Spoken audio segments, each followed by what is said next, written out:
Hey everyone, welcome to Up North Aquatics. Thanks for stopping by. Today is the day that we build the rack for our 10-gallon planted aquariums. We got the supplies here already, as well as a 5,000 lumen shop light.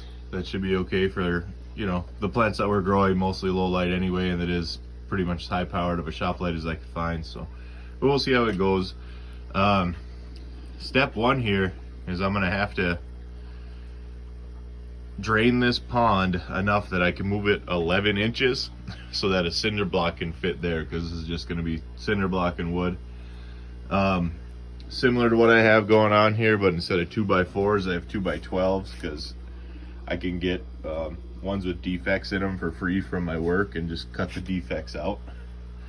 So that worked out really well for me.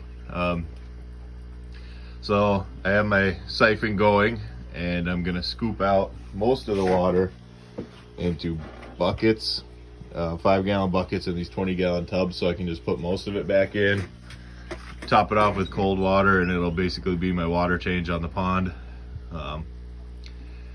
But there's no way I could move this thing, otherwise it's probably over 1,000 pounds full of water. So I will chime back in when this thing is drained and moved, and we'll start building our stand.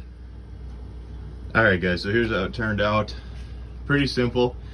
Just 8.5 or 8x11 cinder blocks. You can find them anywhere. And the way I did it was with 2x12s cut to length, stacked on top of each other. Traditionally I would have done 3 2x4s that would have fit, right on this edge of the cinder block, right on the other edge, and right in the middle. I'd give you a little more support, but like I said, that cost money. This was free for me. So, and if it doesn't work, I'll do what I have to do, but I think it'll be fine. What I also grabbed was some scraps from cutting these 2x12s that are just gonna sit like this, and the edges, the long edges of the tanks will fall somewhere along that.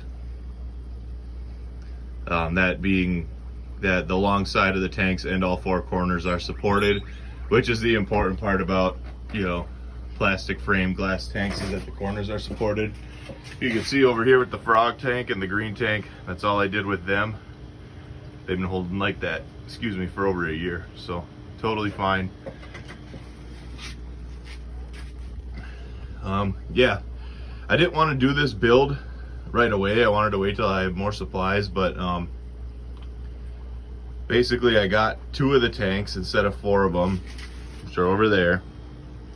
And if I leave them on the floor, I know they're just going to get broken. I don't have anywhere good to store them, so it's like, well, might as well get up early on my day off and build this rack, so I keep them up off the ground and mostly just keep the kids from touching them, to be honest. But so I'm going to go ahead, put the 2 tanks I have up here, find a creative way to hang that light somewhere up here, fill the pond back up, and then I'll chime back in. All right guys, so as you can see, I think we are plenty bright enough. By far the brightest light I have in here, and all my other lights are growing plants. So I think we'll be okay without a grow light with the kind of plants we're going to order for the tank. So yeah, there it is. This is, I don't know. I wasn't so excited about it coming down here to do it early in the morning, but now that I see it, man, I am stoked. This is going to be really fun. So again, there'll be 2 more of these 10 gallons all the way along this plank going across our pond here. The pond will get their light. I just moved it out of the way. The pond will get their light back shining down into it, so they won't miss out on anything or really be in the dark. If anything, these fish don't mind hiding places and things like that, so they might even prefer a little bit of shade over the back half of their pond. We'll see how they react. But yeah, there's our cinder block stand for 4 planted 10 gallons. I think we'll just call this a wrap on part 1. Part 2 I'll source the 2 more tanks for one. I mean, all I have around here is a Walmart, and they never carry more than 2 or 3 of these at a time, so if I have to order some, I'll order some. We'll get the 2 more tanks. I'll get the filtration in for it, which is just going to be ran off of 1 extra air line I have running in the pond. split 4 ways into 4 small sponge filters. I do have, instead of doing a dirted tank with a sand cap, I do have plant-specific substrate that we'll try out and, you know, get a good look at. And then there will be an aquarium co-op order for some plants, an Aquahuna order for some fish. So yeah, for part 2, I think we'll just do getting the rest of the tanks, getting them all set up, getting them cycled, getting the substrate in. Part 3, we'll have fun with some plants. Part 4, we'll have fun with some fish, and then we'll have a dedicated planted tank rack where we could try breeding some nano fish species. So I guess that's the plan rolling forward here, but yeah. Here's part 1. This is something super easy. Literally anybody can do it. One more thing to mention, once I get a little water in these tanks to kind of get some weight on the wood, I will shim the boards here and here to level this whole top board so that all the tanks are level, or level enough with the smaller 10 gallons. You usually don't have to worry about them being spot on, but we'll get them as close as we can by putting some shims on the big support boards that run all the way underneath, instead of shimming each individual tank, just so we know we're starting on a nice flat level surface. All right guys, so sitting in my recliner relaxing down here, I looked over and realized I did not like that with the 2 2x12 stacked on top of each other, just for the purpose that I can't add more cinder blocks to my cinder block tower to possibly maybe put like a low boy up top or something if I absolutely wanted to or needed the space in the future. So I did put them side by side, and I was worried that the boards would like overhang too much, but it actually did a few good things for me. One being that no, the boards don't overhang too much. 2, the cross boards that the tanks sit on sit way better and they don't rock at all. And I was gonna say 3, but I'm pretty sure that's it. But instead of relying on getting water in the tanks to stabilize everything, and you know, once there's weight in there it won't be wobbly. Excuse me, now it's just not wobbly at all. And we could throw more cinder blocks on top and keep going up, or put another tank there and another tank down there at some point in the future if we want to do like 5 gallons or more 2.5 gallons like these little fellas are in, or something like that. I don't know.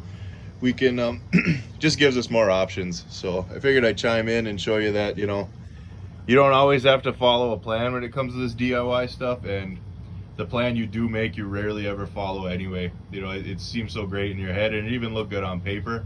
Seeing it in person, didn't like it, so I changed it.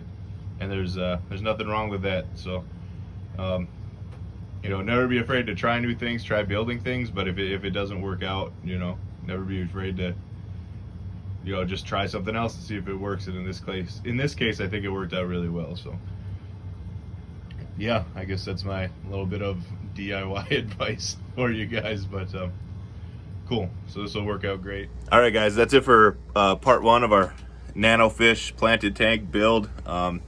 Let me know what you think. Let me know if there's anything else you want to see down here in the fish room, any other species you want to work with. So yeah, that's it for now until part 2, till I get I can source a little more supplies here. It's hard to come by with where I'm located, but I'll get on it. I'll make it happen.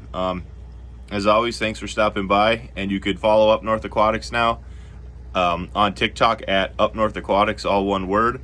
And you can also join our Facebook group, Up North Aquatics, Aquarium Advice and Adventures. I think there's a whole 3 of us now in the group, so it's a really good time. But it's kind of a safe space, if you will, to come share your aquarium stories, ask questions, and we'll all just help each other out. It'll be nice and fun and friendly. So we'll have a good time there as well. If this is the kind of this is the kind of content you like, make sure you like and subscribe to Up North Aquatics. I'll see you soon. Thanks for stopping by.